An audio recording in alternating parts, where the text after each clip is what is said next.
So in the other video, we saw that how to make animation on the bullet point. So you see here we have this expression, and then we can make the bullet point comes out one by one, right?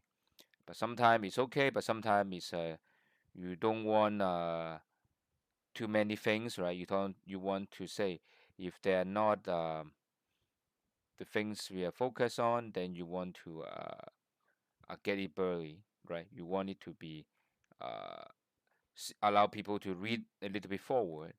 So to do so, we just add a very small command called transparent. Okay, in that case, as you will see late now, um, the something is not shown in the future will be under transparent color.